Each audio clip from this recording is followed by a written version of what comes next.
is the progress?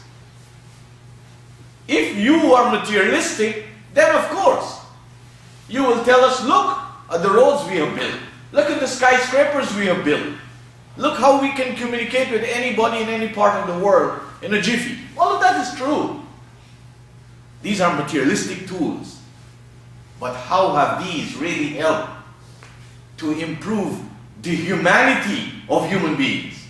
How have these helped to really improve the values of human beings? How have human beings enhanced their relationship with other human beings and all the other creatures of their environment because of the advancement in science and technology and engineering skills? All of us, almost all of us, who were fortunate to live in an age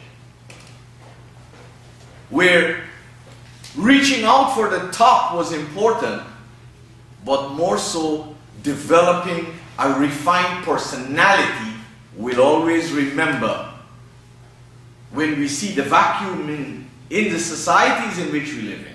When we look at those who are near and far from us, we see how much has man drifted away from the enhancement and the refinement of himself.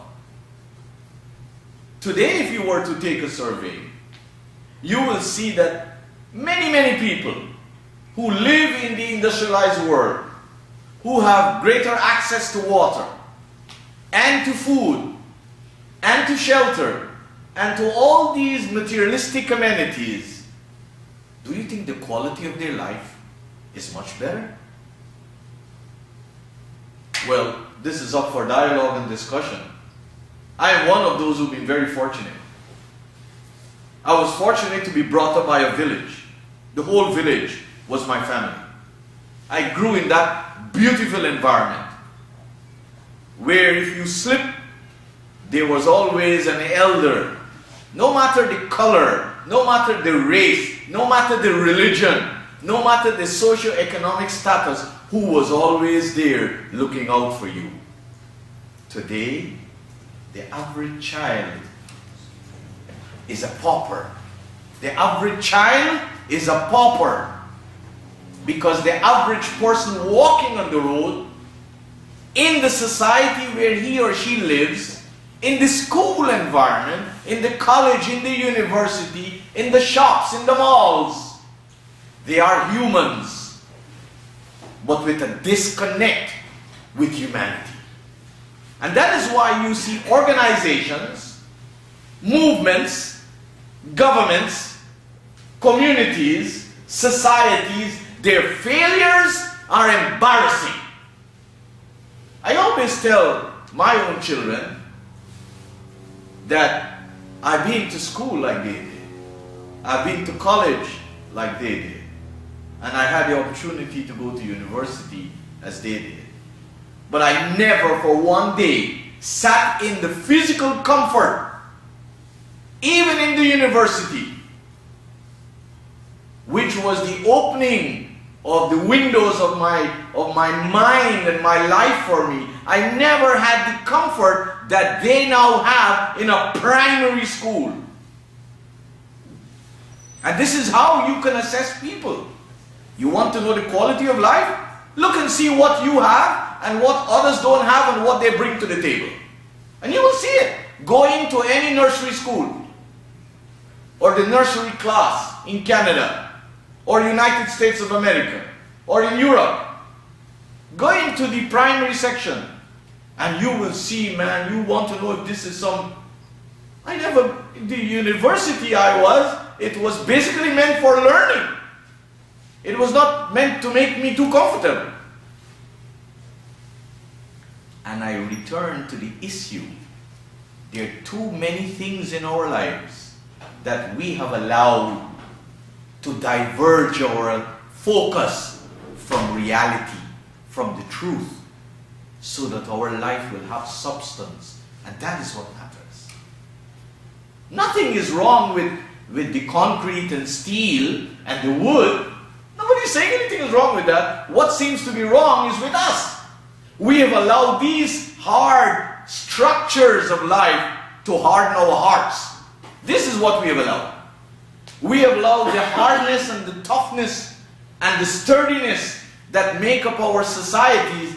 We have somehow allowed it to creep into our inner selves, that we become as hard as they are, as if there's a competition between the human being and the matter outside to see which one can be harder. The Qur'an, as I told us in chapter 31, Surah Luqman, verse 30, ذَلِكَ بِأَنَّ اللَّهَ هُوَ الْحَقِّ. Anytime you and I want a relationship with Allah, we need to strive to always, in everything of life, understand what is truth and what is false. What is reality and what is illusion. What is correct and what is incorrect. They are not the same. So you and I have a responsibility to investigate constantly. Are we on the platform, the plateaus, the solid grounds of reality and truth? Is this how we are living? Is this how we are bringing up our family? Is this how we come across in front of our relatives and our friends and society at large? What image have we projected, and that they can see when they deal with us near and far? Are they seeing human beings who are constantly altering situations to always get on the path of truth? Are we supporting truth in life? Do we spend our energies and our time and our wealth for these things? So the Qur'an tells us in that verse, ذَلِكَ بِأَنَّ اللَّهَ هُوَ الْحَقِّ.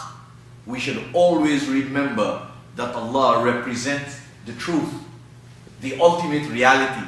He doesn't represent the mirage you see in human society, where the unreal is taken for the real. And all of us have experiences with mirages in our life.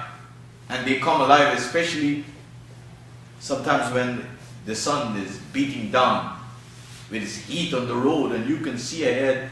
I'm seeing a stream of water, and there's a blaze taking place.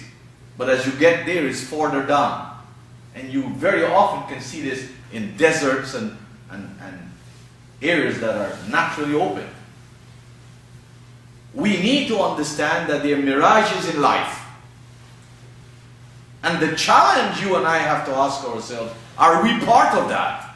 Are we following and pursuing an illusion? Or are we pursuing a reality that if somebody were to come and to look from that vintage point that we are looking and walk that path, they would not be a part of illusion, but they will discover reality. The whole issue here is reality. Look at the life today. Look at the politics. Look at the politics today. Look at the economics. Look at the sociology. All of us are influenced by society. Man is a product of his environment. Very few people, not ordinary people, very few people can produce a different environment. And those are the people who are connected with divine guidance, for whom divine guidance is not a ritual, is not a token, is not an illusion, is real. And this is the challenge you have and I have. If I don't hold on to reality, I'll be pursuing an illusion, and I won't be able to achieve anything. I'll be dead and gone, and I would leave nothing substantial for my family, for my friends, for my relatives, and the society in which I live in. But if you and I pursue reality, the truth, we are part of the truth, we are motivated by the truth, we are energized by the truth, then you believe it.